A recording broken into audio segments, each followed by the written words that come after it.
السلام علیکم ورحمۃ اللہ وبرکاتہ۔ نحمدہ ونصلی علی رسولہ الکریم، اما بعد فاعوذ باللہ السمیع العلیم من الشیطان الرجیم، بسم اللہ الرحمن الرحیم، والذین جاہدوا فینا لنہدینہم سبلنا وإن اللہ لمع المحسنین۔ وقال شاعر، میں خود غرض نہیں میرے آنسو پرکھ کے دیکھ، میں خود غرض نہیں میرے آنسو پرکھ کے دیکھ، فکر چمن ہے مجھ کو غم آشیاء نہیں۔ حضرات ذی وقار، آج جس موضوع پر میں لب کشائی کرنا چاہتا ہوں وہ ہے 14 اگست آزادی پاکستان۔ حضرات، ایک جذبہ جنون جس کی تپش اپنے سینے میں محسوس کرتے ہوئے اور کبھی ہمت نہ ہارتے ہوئے، ایک ایسی جستجو کرنے کے بعد آسمان کی بلندیوں کو چھونے کا من کرتا ہے۔ آج سے تقریباً 70 سال پہلے کا یہ واقعہ ہے جس کو بیان کرنے کی سکت اگرچہ میں خود میں محسوس نہیں کرتا، پھر بھی اپنے جذبات و احساسات اور خیالات کو الفاظ کی مالا میں پرونے کی ایک بہت سی معمولی کاغذ کو اپنے اظہار کا ذریعہ بنانے کی کوشش کروں گا۔ وہ مقصد اتنا عظیم کہ جو تاریخ انسانی نے کبھی رقم نہ کیا ہو، وہ جذبہ اتنا بے لوث کہ جس کے سامنے دو عالم کی ہر مخلوق بے بس نظر آئے، وہ مقصد اتنا بلند کہ جس کے لیے اس کائنات میں لفظ انسان کی بنیاد رکھی گئی۔ ایک جملہ لے کے رہیں گے پاکستان، بن کے رہے گے پاکستان، ہر کسی کی زبان پر ایسا جاری ہوا کہ بظاہر کل ہونی سی بات نہ صرف رونما ہوئی بلکہ پوری دنیا نے اس کو تسلیم بھی کیا۔ برِ صغیر کے وہ تمام مسلمان جو ذہنی طور پر غلامی کی زنجیروں میں جکڑے جا چکے تھے، ایک نئی بلبلے کے ساتھ اٹھ کھڑے ہوئے۔ پھر انہوں نے نہ ہی تیز طوفانوں کو دیکھا اور نہ ہی گفرتے سیلابوں کو، بلکہ اپنی ایک الگ ریاست خدا داد کے لیے ہر طرح کی جانی و مالی قربانی پیش کی۔ ایک بچے سے لے کر ایک بزرگ تک ہر گھر کی اپنی ایک الگ داستان تھی، جو قائد اعظم محمد علی جناح کی پکار پر لبیک بول اٹھے اور پاکستان زندہ باد کے فرق شگاف نعروں سے پورا خطہ گونج اٹھا اور اپنی جان ہتھیلی پر رکھتے ہوئے یہ قسم کھائی کہ آج مٹ جائیں گے یا مٹا دیں گے کفر کے اندھیروں کو، آج مٹ جائیں گے یا مٹا دیں گے کفر کے اندھیروں کو، اس دنیا میں لہرا دیں گے اسلام کے پھریروں کو۔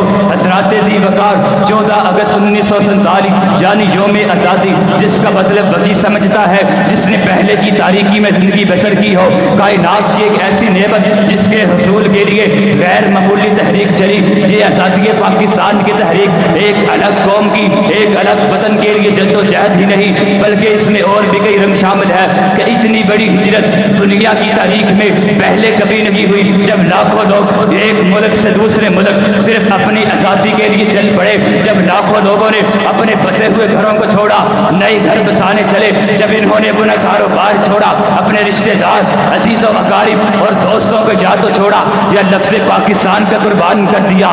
جس کو طوفان سے الجھنے کی عادت ہو محسن، جس کو طوفان سے الجھنے کی عادت ہو محسن، ایسی کشتی کو سمندر بھی دبا دیتا ہے۔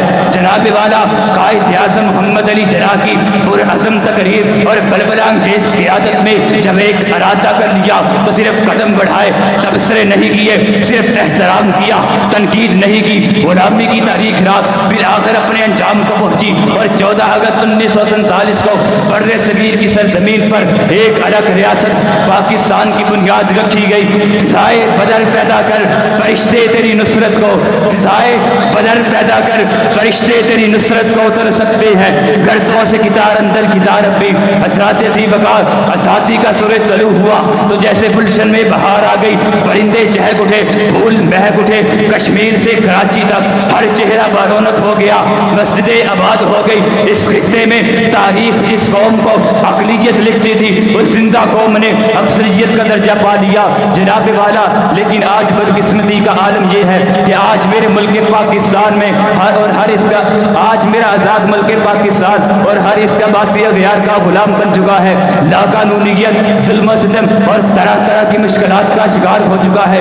اس کی بڑی وجہ یہ ہے کہ ایک رب کے سامنے اپنے اپنے سر جھکانے والے اہل ایمان آج باطل قوتوں کے سامنے سر جھکائے کھڑے ہیں۔ ہر مشکل گھڑی میں آسمان کی طرف نگاہ اٹھا کر رب کے سامنے دامن پھیلانے والے مسلمان آج یہود و نصارہ کے دروازوں پر کشکول تھامے بھیک کے طلبگار بنے ہوئے ہیں۔ فلسطین میں ظلموں پر برشت کے پہاڑ توڑے جاتے ہیں مگر امن کے سفیر امن میں ہے۔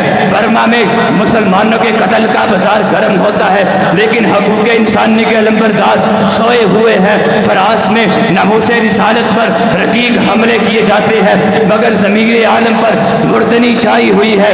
کشمیر میں سفاکانہ خون کی ہولی کھیلی جاتی ہے مگر اقوام عالم پر سکوت طاری ہے۔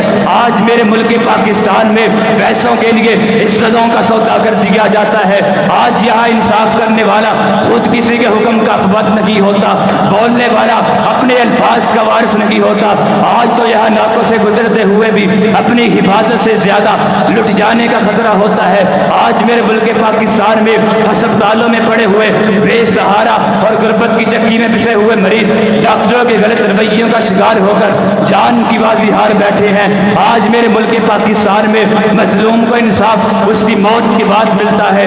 آج میرا ملک پاکستان بدعنوان ممالک کی فہرست میں ہے۔ آخر میں بس یہی کہوں گا، اصول بیچ کر مسند خریدنے والوں نگاہ اہل نظر میں بہت حقیر ہو تم، وطن کا پاس تمہیں تھانا ہو سکے گا کبھی، اپنی حرص کے بندے ہو، بے ضمیر ہو تم، بے ضمیر ہو تم۔